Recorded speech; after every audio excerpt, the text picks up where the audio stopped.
How's it going, guys? It's Cole from See-Through Panel showing off Koschei, the Deathless by Mike Mignola, Ben Stenbeck, and Dave Stewart, published by Dark Horse in this trade paperback and retailing for $20 US. Before I get too deep into it, I'm not going to spoil much, but I'm going to be talking about why I really enjoyed this story. I'm going to try and make this a short one, but I am going to flip through all of the book, just willy-nilly, random pages, showing off the art while I talk about why I liked it. So if you're worried about spoilers, maybe read it first, come back after. Maybe read all of the Hellboy stuff, just as a general recommendation, and then come back after. You don't have to, but I just loved it, so I want you to read it all. Anyway, I'm going to keep this short. I literally just finished this, which I usually like to leave room to ruminate and leave some time to think about why I enjoyed something and analyze it and take some notes and stuff. This time, I know exactly why I like this thing, so I think I'm going to try and make this snappy, because without spoiling things, there's not a ton to talk about, because my reasons for liking this are personal and for a greater love of the Hellboy universe. So Koschei the Deathless 6-issue miniseries came out, I think, around 2018, so it's relatively new in comparison to some of the Hellboy stuff. As I said, Ben Stenbeck on art, Mike Mignola on story, and it's just Mike Mignola on story, which is refreshing to have his voice alone be carrying the narrative. Usually he's co-writer, or he's a plotter, or he just does the general. He just kind of approves things and then puts his name on it, which isn't a bad thing, but it is so nice to have that original voice that you expect in the Hellboy universe, and from Hellboy himself, who shows up in this book kind of just as a talking head a lot of the time, a figure to bounce off of. This is essentially Koschei explaining his life story to Hellboy while they're in hell. If you've read Hellboy in Hell, this is a scene that takes place, and this kind of breaks that whole scene down into like 6 issues. Now that I'm thinking about it, I don't even know if... I think we see him talk to Koschei in Hell, but I don't know what we get. It's been so long since I read that. But Koschei started as a warrior, got taken in by a dragon, became basically immortal, put his soul... Let's see where he puts his soul. Inside an egg, inside a duck, inside a rabbit, inside a goat, inside a tree, and the tree is on an island beyond the edge of the world. So let me get the art on that for you. Here's the series of events. So he hides his soul, he becomes Koschei the Deathless, starts to lose his mortality and his morality. And this is just his story, full of drama, full of action, full of tons of dense mythology and referential material to the rest of the Hellboy universe. And that, along with Ben Stenbeck's phenomenal art and beautiful atmosphere created by Dave Stewart here, makes this feel to me like one of the best Hellboy universe books I've read in a long time, because it is just so dense with all that real-world mythology and different cultural like folklores that you come to expect that with Hellboy. This is just prime original tone, like a romp almost through just different areas, different recurring characters in the Hellboy universe. A lot of them you'll recognize and you'll say, oh my god, this is how this happened.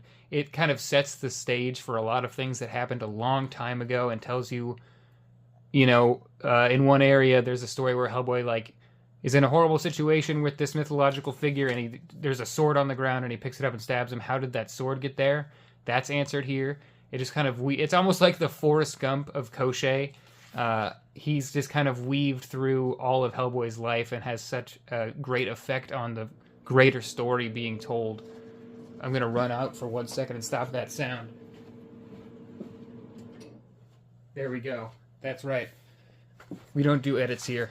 But he has such a profound effect on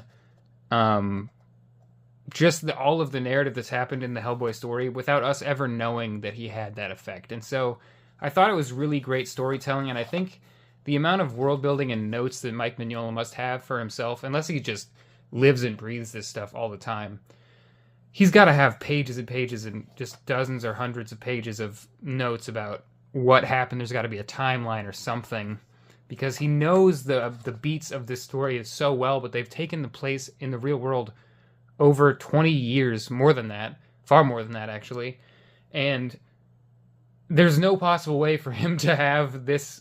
He's the creator of something, I know, he's the creator of this universe, but he just knows it so perfectly and is able to intertwine things that should have no relation and make it work perfectly and make this whole universe make it feel like it's living and breathing and constantly expanding. And there's history that they pump out miniseries all the time for Hellboy, but there's always history and characters and ideas to expand on, and it's pretty much endless, the possibilities in this. I mean, yeah, it really just rejuvenated my love for the Hellboy and the BPRD universe. It makes me want to reread a lot of stuff. I even flipped through a couple of the old stories just to, like, make connections, because you really, like, I was like, I remember that. Let's find out what exactly was happening, because I can't really recall. And yeah, I've really enjoyed it. So I have Koschei in Hell as well.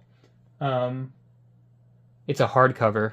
This is a trade paperback, but I'm really excited to read that, because this kind of leaves that, not a cliffhanger, but an ending that is really, really leading to a sequel or a continuation. It doesn't have to have one, but reading it this far along after both series have come out, it makes total sense that there's another series to kind of expand on this, because this is a look in the past for Koschei, and then in the next series, I think we're going to be looking to the future to find out what's coming next for him. We even get dragons in this. We get Baba Yaga dragons. We get a ton of sword fighting, some monsters. We get Hellboy action. There's a Leshy. It's awesome. I really, really enjoyed it. And having Dave Stewart on Hellboy books just absolutely is a treat at this point. I get why he can't do them all, because there's so many of them and he does so much work.